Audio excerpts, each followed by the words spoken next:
बई शाखावा के जरती बाबुरिया पिया बहरे गवावो ए गोरिया पिया बहरे गवावो ए गोरिया। जेठ बई शाखावा के चलती लहरिया पिया चिट्ठियों ना लिखो ए गोरिया पिया चिट्ठियों ना भेजो ए गोरिया पिया चिट्ठियों ना लिखो ए गोरिया।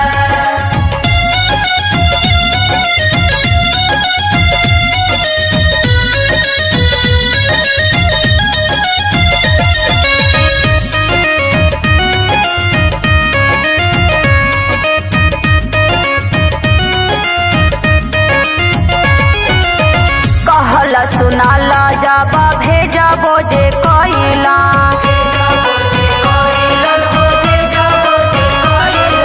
पियावा हमार नाही घरे के लौटला।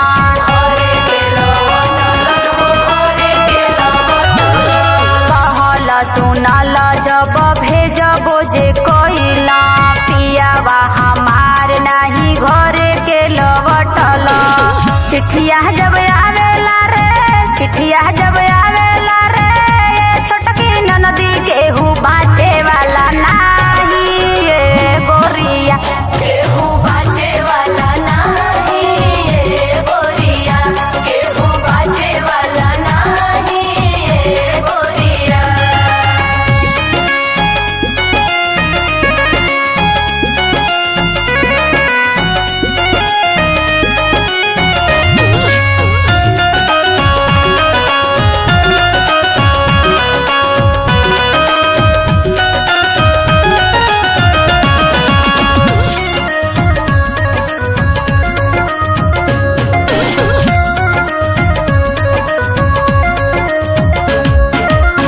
मोरे पिछुआ रामा देवरवा बसेला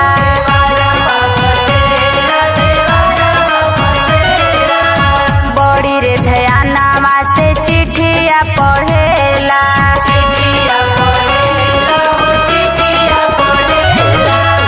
मोरे पिछुआ रामा देवरवा बसेला बड़ी रे ध्यानमा से चिट्ठिया पढ़ेला। चिट्ठिया पढ़त के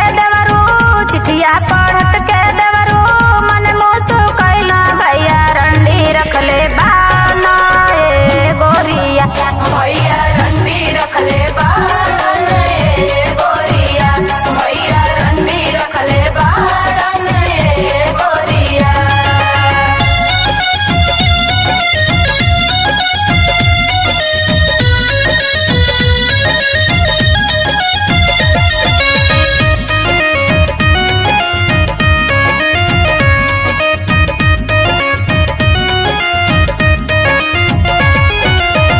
इतना बचन जब हम जे सुनानी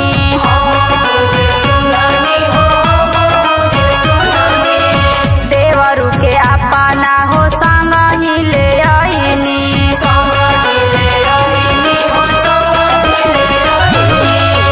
इतना बचन जब